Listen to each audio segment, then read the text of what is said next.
வணக்கம். Step fit மற்றும் angular fit ஆகியவற்றை ஃபைல் செய்து உருவாக்குவது பற்றிய இந்த பயிற்சிக்கு வரவேற்கிறோம். அமர்வை தொடங்கலாம். இந்த அமர்வின் நோக்கங்களை பார்ப்போம். இந்த அமர்வின் முடிவில் நீங்கள் செய்யக்கூடியவை: வெர்னியர் ஹைட் கேஜை பயன்படுத்தி கோடுகளை குறிக்கவும், ±0.04 mm துல்லியத்தை பராமரிக்கும் வகையில் ஸ்டெப்ஸை ஃபைல் செய்யவும், 1 டிகிரி துல்லியத்தை பராமரிக்கும் வகையில் வெர்னியர் பெவல் புரோட்ராக்டரை பயன்படுத்தி ஆங்கிள்களை குறிக்கவும், செயின் ட்ரில் மூலம் சிப்பிங் செய்து அதிகப்படியான மெட்டலை வெட்டி அகற்றவும், step fit, angle fit, finish மற்றும் டீபர் ஆகியவற்றை மேட்ச் செய்யவும். இந்த பயிற்சிக்கு தேவையான டூல்ஸ்கள்: steel rule, bench vice, files of various grades, try square, marking media, jenny caliper, anvil, ball peen hammer, dot punch, hacksaw blade with frame, vernier caliper, surface table, angle plate, vernier height gauge, vernier bevel protractor, scriber, center punch, chisel, pillar drilling machine, chuck key, drill bit, bevel gauge, lubricating oil. File செய்வதற்கான செயல்முறையை கற்றுக்கொண்டு step fit மற்றும் angular fit செய்யலாம். பாகம் ஒன்றுக்கான பணிப்பொருள் தரவரிசை பின்வருமாறு: steel ரூலை பயன்படுத்தி அதன் அளவுக்கான ரா மெட்டீரியலை சரிபார்க்கவும். ஒரு பாஸ்டட் ஃபைலை பயன்படுத்தி 6 முகப்புகளையும் ஃபைல் செய்யவும். ட்ரை ஸ்கொயரை பயன்படுத்தி இணைவு நிலை மற்றும் செங்குத்தான நிலையை உறுதி செய்யவும். ஃபேஸ் ஏயில் குறியிடும் பொருளை பயன்படுத்தவும். ஜென்னி கேலிப்பர் மற்றும் ஸ்டீல் ரூலை பயன்படுத்தி வரைபடத்தின்படி அளவை குறிக்கவும். டாட் பஞ்ச் மற்றும் பால் பீன் ஹேமரை பயன்படுத்தி கோடுகளில் விட்னஸ் குறிகளை போடவும். கிடைக்கக்கூடிய மூலப்பொருள் தேவையான அளவை விட 3 mm பெரியதாக இருந்தால் அதிகப்படியான பொருளை ஹேக்ஸா கொண்டு வெட்டவும். பாஸ்டட் ஃபைலை பயன்படுத்தி ரஃப் ஃபைல் செய்து 70 mm x 50 mm x 9 mm அளவுக்கு ஸ்மூத் ஃபைலை பயன்படுத்தி பாகம் 1ஐ ஃபினிஷ் செய்யவும். ட்ரை ஸ்கொயரை பயன்படுத்தி இணைவு நிலை மற்றும் செங்குத்தான நிலையை உறுதி செய்யவும். ஃபேஸ் ஏயில் மார்க்கிங் மீடியாவை பயன்படுத்தவும். வெர்னியர் ஹைட் கேஜை பயன்படுத்தி 12.5 mm, 27.5 mm, 42.5 mm மற்றும் 57.5 mm ஆகியவற்றில் பி முகப்பிலிருந்து பேரலல் கோடுகளை குறிக்கவும். வெர்னியர் ஹைட் கேஜை பயன்படுத்தி 15 mm மற்றும் 30 mm சி முகப்பிலிருந்து பேரலல் கோடுகளை குறிக்கவும். ஸ்கிரைபர், ட்ரை ஸ்கொயர் மற்றும் வெர்னியர் பெவல் புரோட்ராக்டர் ஆகியவற்றை பயன்படுத்தி வரைபடத்தின்படி ப்ரொஃபைல் கோடுகளை குறிக்கவும். டாட் பஞ்ச் மற்றும் பால் பீன் ஹேமரை பயன்படுத்தி வரைபடத்தின்படி பகுதியில் ப்ரொஃபைல் கோடுகளில் விட்னஸ் குறிகளை போடவும். சென்டர் பஞ்ச் மற்றும் பால் பீன் ஹேமரை பயன்படுத்தி துளை சென்டர்களை குறிக்கவும். ட்ரில்லிங் மெஷினின் ட்ரில் சக்கில் 3 mm விட்டம் கொண்ட ட்ரில் பிட்டை பொருத்தவும். பில்லர் ட்ரில்லிங் மெஷினை பயன்படுத்தி வரைபடத்தின்படி 3 ரிலீஃப் ஹோல்களை ட்ரில் செய்யவும். ட்ரில்லிங் மெஷின் மற்றும் ட்ரில் பிட்டை பயன்படுத்தி வரைபடத்தின்படி அதிகப்படியான மெட்டீரியலை பிரிக்க செயின் ட்ரில் ஹோல்ஸ் போடவும்.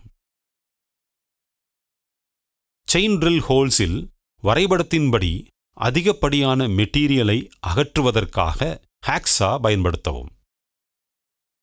சிறிய தட்டையான சிசில் மற்றும் பால் பீன் ஹேமரை பயன்படுத்தி அதிகப்படியான மெட்டலை வெட்டி அகற்றவும். வரைபடத்தின்படி ப்ரொஃபைலை பெற பாஸ்டட் ஃபைலை பயன்படுத்தி ரஃப் ஃபைல் செய்யவும். வரைபடத்தின்படி ஸ்மூத் ஃபைலை பயன்படுத்தி ±0.4 mm துல்லியம் மற்றும் 45 டிகிரி ஆங்கிள் 1 டிகிரி துல்லியத்தை பராமரிக்கும் அளவுக்கு ஸ்டெப்ஸை ஃபைல் செய்யவும்.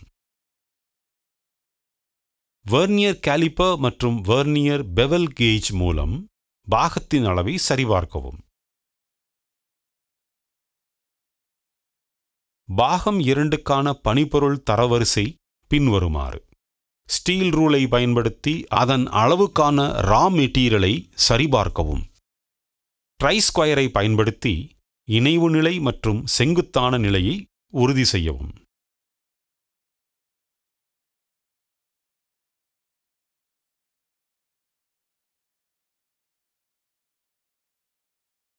மார்க்கிங் மீடியாவை தடவவும்.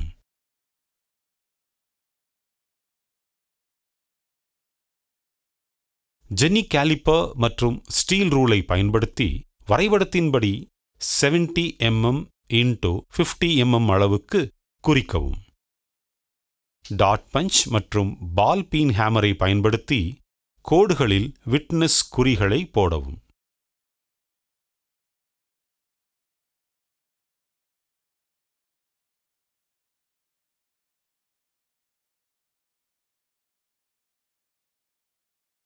கிடைக்கக்கூடிய மூலப்பொருள் தேவையான அளவை விட 3 mm பெரியதாக இருந்தால் அதிகப்படியான பொருளை ஹாக்ஸா கொண்டு வெட்டவும். 2 பாகங்களையும் பாஸ்டட் ஃபைலை பயன்படுத்தி ரஃப் ஃபைல் செய்து 70 mm x 50 mm x 9 mm அளவுக்கு வளவளப்பான ஃபைலை பயன்படுத்தி ஃபினிஷ் செய்யவும். ட்ரை ஸ்கொயரை பயன்படுத்தி இணைவு நிலை மற்றும் செங்குத்தான நிலையை உறுதி செய்யவும். ஃபேஸ் ஏயில் மார்க்கிங் மீடியாவை பயன்படுத்தவும்.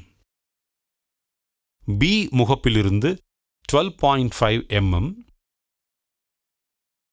27.5 mm 42.5 mm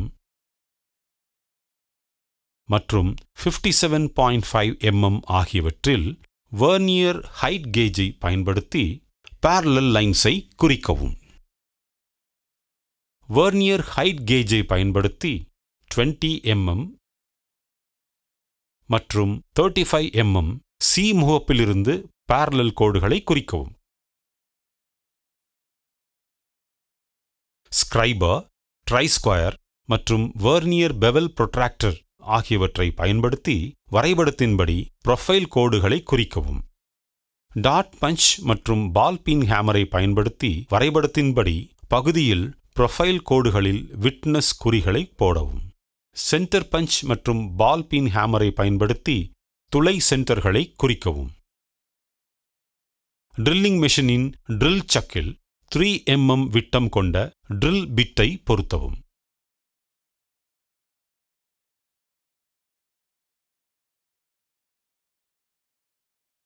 ஒரு பில்லர் ட்ரில்லிங் மெஷினை பயன்படுத்தி வரைபடத்தின்படி 2 ரிலீஃப் துளைகளை ட்ரில் செய்யவும்.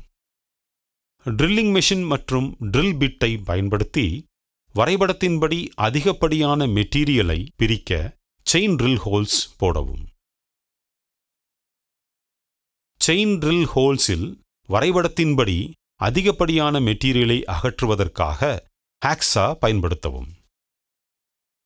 சிறிய தட்டையான சிசில் மற்றும் பால் பீன் ஹேமரை பயன்படுத்தி அதிகப்படியான மெட்டலை வெட்டி அகற்றவும். வரைபடத்தின்படி ப்ரொஃபைலை பெற பாஸ்டட் ஃபைலை பயன்படுத்தி ரஃப் ஃபைல் செய்யவும். வரைபடத்தின்படி ஸ்மூத் ஃபைலை பயன்படுத்தி ±0.4 mm துல்லியம் மற்றும் 45 டிகிரி ஆங்கிள் 1 டிகிரி துல்லியத்தை பராமரிக்கும் அளவுக்கு ஸ்டெப்ஸை ஃபைல் செய்யவும்.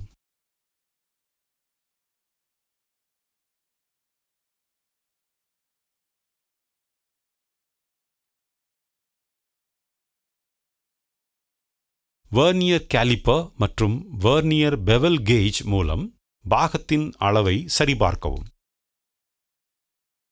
வரைபடத்தின்படி பகுதி 1ஐ பகுதி 2இல் பொருத்தவும். பாகம் 1, 2இல் ஃபைலிங் ஃபினிஷிங் செய்து ஸ்மூத் ஃபைல்களை பயன்படுத்தி பனிப்பொருளின் அனைத்து மூலைகளிலும் உள்ள பர்களை அகற்றவும்.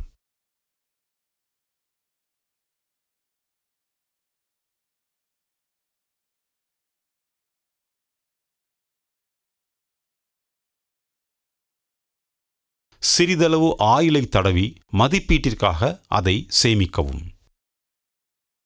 ரீகேப் செய்கையில் நாம் கற்றுக்கொண்டது என்னவென்றால், வெர்னியர் ஹைட் கேஜை பயன்படுத்தி கோடுகளை குறிக்கவும், ±0.04 mm துல்லியத்தை பராமரிக்கும் வகையில் ஸ்டெப்ஸை ஃபைல் செய்யவும், 1 டிகிரி துல்லியத்தை பராமரிக்கும் வகையில் வெர்னியர் பெவல் புரோட்ராக்டரை பயன்படுத்தி ஆங்கிள்களை குறிக்கவும், செயின் ட்ரில் மூலம் சிப்பிங் செய்து அதிகப்படியான மெட்டலை வெட்டி அகற்றவும், step fit, angle fit, finish மற்றும் டீபர் ஆகியவற்றை மேட்ச் செய்யவும். ஆகவே ஸ்டெப் ஃபிட் மற்றும் ஆங்குலர் ஃபிட் ஆகியவற்றை ஃபைல் செய்து உருவாக்குவது பற்றிய இந்த பயிற்சி நிறைவடைந்தது. நீங்கள் அனைத்து கருத்துக்களையும் பயிற்சிகளையும் புரிந்து கொண்டீர்கள் என்று நம்புகிறேன். அடுத்த அமர்வில் சந்திப்போம்.